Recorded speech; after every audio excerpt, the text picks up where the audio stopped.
I'm going to show you how easy it is to make a silicone mold out of an item that you've maybe made yourself or that you've found at a charity shop or somewhere like that. Now, whenever you make something out of a product that you haven't made, always ensure that there is no copyright on it if you're going to sell the items. We call this fella Oswald. What you need to start off with is something that you can actually cast it into. And I make now these little boxes out of waste cardboard. They're so easy to make. And the silicone won't stick to them because you cover them in packaging tape. They're much easier than using clear plastic, and also they are easy to dispose of and you can use them more than once. What you need to do is ensure that whatever your base is, like that, you've got enough room for your product either side, but you don't want to be using too much silicone, so don't make it larger than what you need to. Plus, whenever you make a mold, also remember you've got to demold this, so you need to be able to get it out. So I will position Oswald like that in the box, so I don't need any more than this mold to be that size. I know it's not square, but it doesn't really matter at all, as long as we're going to seal these pieces up. You can square it off if you wish, as long as you get enough room around each piece to ensure that you've got space to put it. Now I am going to square this up a little bit using my cutting mat. Could use a ruler, that would help a great deal, but I don't have one to hand. That's square enough for me. Let's make sure Oswald still fits in there, plenty of space in there for him. Yep, he's fine. I now need to cut out 4 more pieces to go round each side that are going to be about a centimetre, half an inch over the top of the final bit that you're going to cast. So once I've got all my bits cut out, all I do is take my packing tape, and this stuff is dirt cheap and it's great to use for this, and make sure that I cover the whole of the face of the cardboard that I'm going to be casting inside, like that. And I'll do the same with all the other bits, and then I'll show you how easy it is to put it together. These are all covered now, so it's easy to put together. All we need to do is find our base bit, which is that bit, and start by cutting some tape. Doesn't matter how wide or anything here, because all we're using this to do is to help assemble our box. We've got a bit there, and then we'll put that side there like that. And then we'll go around and put all the sides on in that way, making sure that the glossy side, your tape side, is on the inside, because that's where you want to put your resin.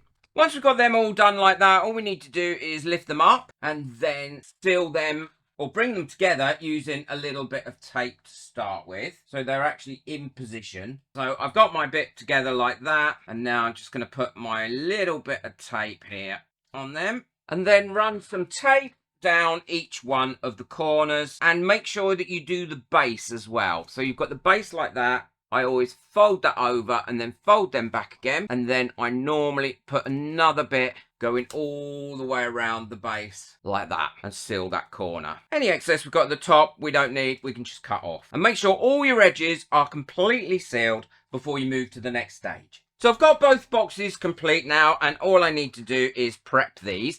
What I'm going to do is put some really good quality double-sided sticky tape on these to ensure that they remain where I want them on the base. It doesn't matter if we get a little bit of resin come up underneath these, because we can pour that off. But what we don't want is lots of resin coming up. So just a little bit of double-sided sticky tape will prevent that from happening. And I like to cut round this like that. Really easy to do. Just moving your item, keeping your knife still. And that should cover that for you.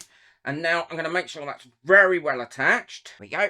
And now I'm going to do the same for this one. Once we've got that on there, you need to go around and take the top layer off. I find this quite hard to do, but if you get your knife under there, you can often just peel it off and it will leave that tape behind. And I'll do the same for Oswald. And then all you need to do is lower this in here so that there's complete space around the whole thing. You want to make sure that your silicone is going to get everywhere that you want it. All right, and I'm quite happy with that. And now what I'm going to do is put a marker in there as well of how far I want to fill it up above, because I'm not going to fill it right to the top, because that would be a waste of silicone. The other really important thing as well is give it a good spray of silicone mold release. That'll help your mold release easier, and it will stop it sticking to the sides as well. But do this in a very well ventilated area. You don't want to be breathing in silicone release.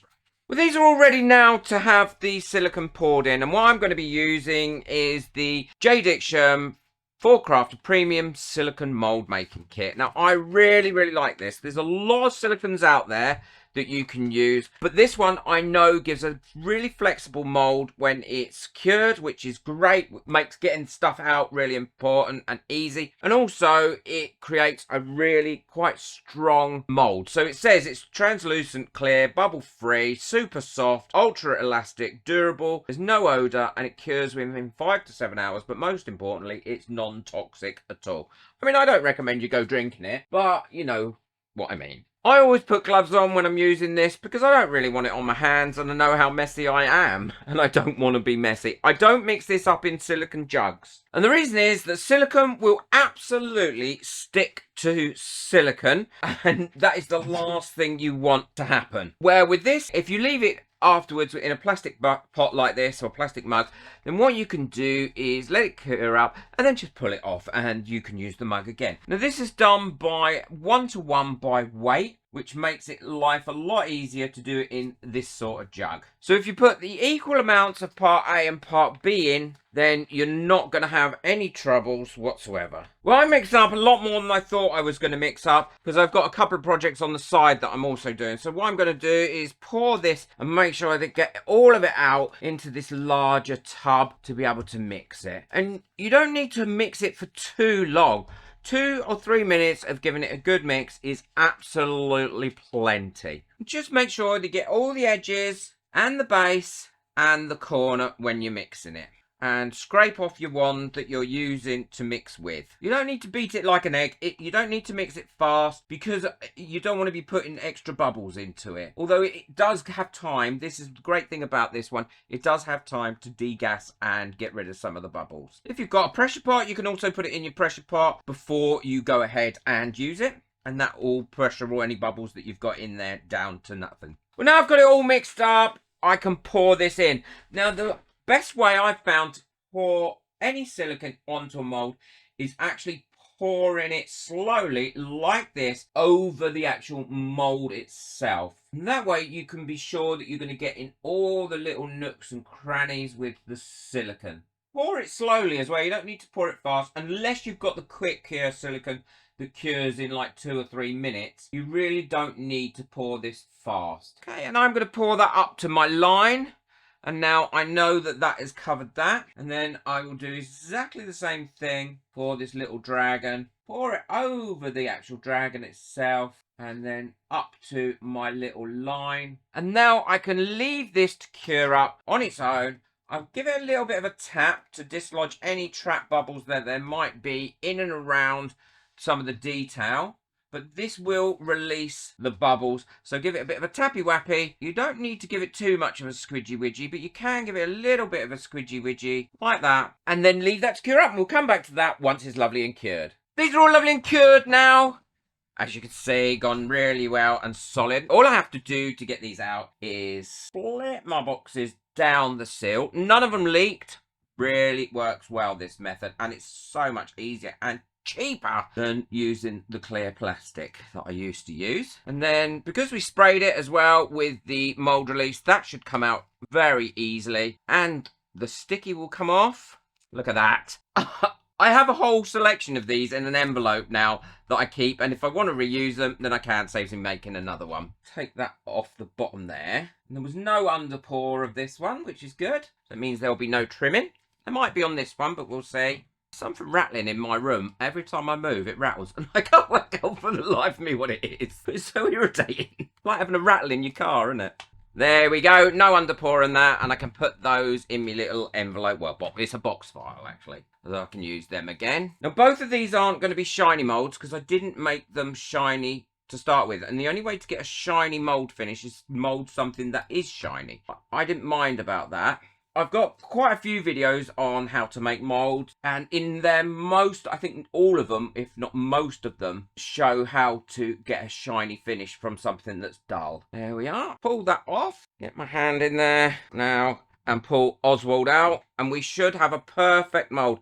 And I can't see a single bubble in there, because it does release its bubbles. Hopefully none got trapped around the actual item, and the item comes out perfect. Let's have a look at this little dragon. Oh, and again, that came out perfect too. So let's cast something in those, and then I can show you what it looks like cast. And it's always best to have the first cast almost like a throwaway cast in case there's any loose bits in there or bits that need cleaning up. So I've got my resin all mixed up now, and all I need to do is cast these, and I want to show you what they look like cast because I think you'll be really pleasantly surprised.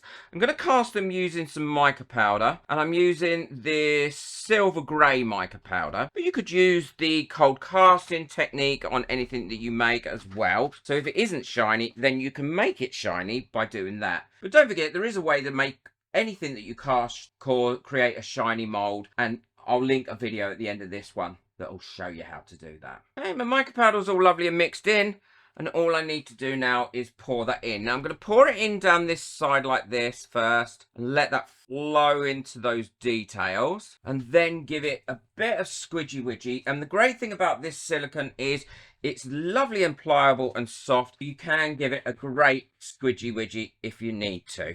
Fill it up about 3/4 full now, and do the same. Bit of a squidgy widgy going all the way round. Fill it up to the top. Now I can do the little dragon mold. And this one I'm sure there's no copyright on. But that's all filled up.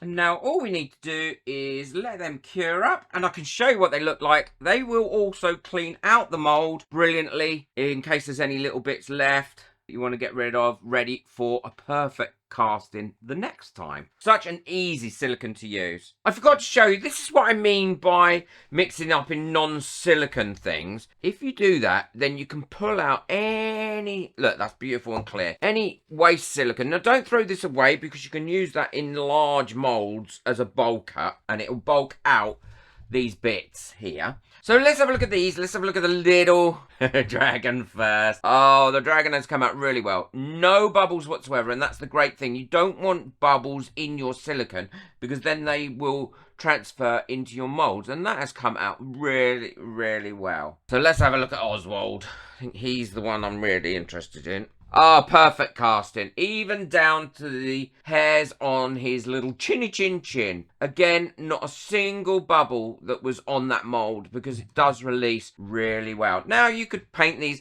Like I said, this isn't a glossy finish. This one's a little bit more glossy than this because I didn't make it glossy to start with. And you can only get glossy if you make a mold with something that's glossy.